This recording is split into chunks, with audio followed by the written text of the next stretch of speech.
All right. Good morning, YouTubers, or good evening, or good night, wherever you are.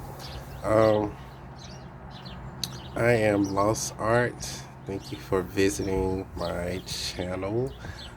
Today, in this video, I wanted to talk about um, determining if you're wasting your time driving for Lyft.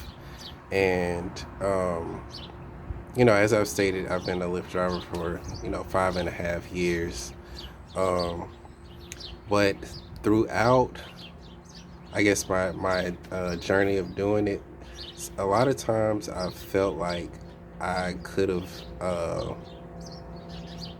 made better calls on when and when not to drive, and also like how far, like the distance, because a lot of times, like when they first start driving, especially if you're referred by somebody, you're going to make a lot more money with the referral versus like after the referral time runs out. So, for instance, if I referred you to Lyft, we both get an extra amount on every ride we do going thereafter, but it's only for a limited amount of time. And then after that, you start making the regular amount of money, which, like I said, for me, driving in Tennessee is about 15 to 20 an hour plus tips, um, a little bit more sometimes. But you need to be able to estimate, because it's still kind of a business. Like, you're an independent contractor, you're contracting with Lyft. So you need to kind of determine, like, am I making the amount that I need, or to cover my expenses and make a profit, or am I kind of like wasting my time? Because you have to consider like your car note, if you have a car note. If not, then that's great. um your car insurance, the wear and tear, like the oil changes. You'll probably have to get gas almost every day, if you're driving enough. I drive sometimes about 8 to 10 hours a day, so of course I need to fill up every day. Um, but what I've found is that overall, like, it's worth it to drive for Lyft if you can keep, the upkeep and maintenance on your car up. So how would you know that? Um, I know that, you know, with Lyft, you try to keep your acceptance rate up. You have an acceptance rate, and it depends on how many rides you accept. You try to accept as many as possible. The less you accept, um, the lower your score goes down to. And then sometimes, in my opinion, you'll get even less ride offers. It'll put you up in the algorithm if you accept more rides. But the thing about it is, you don't always want to accept every ride, because a lot of times, especially like if it's in the morning when it's not a lot of people, if it's like a certain time, like 3 or 4 in the morning, when it's not a lot of people requesting rides, the rides can be kind of like sparse far out, because it's less riders and it's also less drivers. So you may have to go pick up somebody like 15 or 20 minutes away from you. And if you don't know how far they're going, once you pick them up, they could be going 2 or 3 minutes away, and that's just what, $5. So is it worth it to drive for 15 or 20 minutes to you know pick up somebody?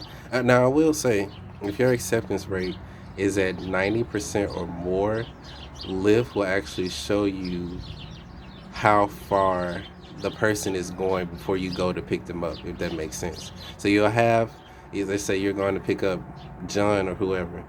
It'll say, the request will come up. It'll say 4 minutes to get to this person, but then below that, it'll show you the ride itself will be 10 minutes or 15 minutes, and it'll also show you the direction you'll have to go in, like 10 minutes southeast, 45 minutes long distance northwest, or whatever. So again, you have to decide, like, is it worth it? Because it doesn't seem like it, but those miles can add up very quickly. And it's sometimes it'll get to like where you get to the 2 or 3 hour mark, and it's like, well, it wasn't really worth it for me to drive today, because I only got 2 rides in an hour, and they were like $5 a piece, so I just wasted 3 hours. You just want to make the most out of it. So what I would suggest is always look at your demand they have a graph that you can look at. I think it's under. I don't know what it's under. I'll have to add some notes or something to this. But if you look at the graph, it'll show you for every single day what the demand is going to be like. It'll be a purple graph. It'll show like the times, and then it'll show um, whether the demand is high or low. I always tell people that I drive from 4 in the morning to 12, and I make a pretty good amount during that, and it's pretty consistent, and the rides aren't too far. So that's how I kind of like, I guess, maximize my time. Now, if you do it at like maybe like 6 or 7, when most people have gotten home from work, it may be a lot slower, and your rides will be more sparsed out. So it's kind of like those weird times where you might uh, drive more than um, you're making, if that makes sense. So yeah, and then another thing is just taking advantage of the times that Lyft has like promotions. Like sometimes they'll have like a what they call 15, $18 streak, where like if you do 3 rides in a row, then you'll get an extra $15 plus whatever you made from that, or you'll get an extra $18. So you just kind of really have to figure that out. Like I said, I never go further if I receive a ride request, regardless of whether or not my acceptance rate is gonna suffer or not. If it's more than 10 minutes, I don't accept it. I just don't. I just don't want to drive more than 10 minutes to go pick somebody up. Unless it's like I said, some promotion, or if it's a long distance trip that I want to take. Like, if you want to take that. Um, yeah. And then also, not just like if you want to take, but the distance too, because you have to realize the way that they calculate the money that you're making is by the distance. A lot of times people think that it's the time. Like if the longer the person is with you, the more money you'll make, which is kind of true in a sense. But the biggest thing is the mileage, because the further you're going, the more gas you're using. So think about that. Like, do I really want to drive more than 10 minutes for every single person to pick them up? Like I said, that time will add up. Unless you're getting a good tip or some promotion on top of it, a lot of times it's not worth it to take that ride.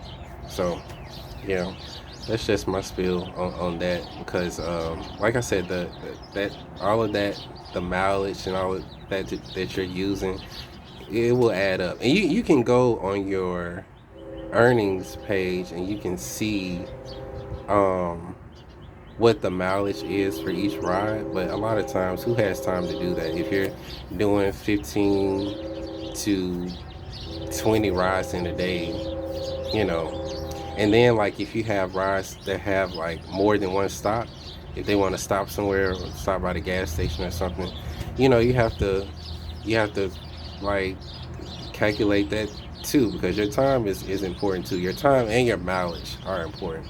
So anywhere over 5 miles, like if I accept a ride and I see that it's going to take me more than 5 miles to get there, maybe 6 I'll accept. But if it's like 7 or 8, most of the time it's not worth it to do it, because you can deny that ride and it'll be somebody closer most of the time. You might have to deny 2 or 3. I know I probably shouldn't be saying that as a Lyft driver, but you have to do what's best for your car, because ultimately, like, if you're putting too many miles on your car, there's going to be more repair. It's going to be more that you have to get done. So yeah, you just kind of want to keep that in mind. Like, is it worth it for me to drive for Lyft at all? Like I said, some people might be better to do Uber Eats or DoorDash or even Turo, where you can rent out your car and you don't have to drive at all. You just allow other people to drive your car for you. Um, I'm starting to get familiar with that too. Like, I made an account with Turo, but I'm still a little iffy about people driving my car. But anyway, that's another video. But yeah, so If you have any questions as far as what else you would consider, oh, I meant to say about the two stops. If somebody has two stops, again, think about if the ride is worth it. Like if they're stopping at the grocery store for 30 minutes to an hour, you're not getting you might get paid a little bit extra, but you're not getting paid for sitting there longer.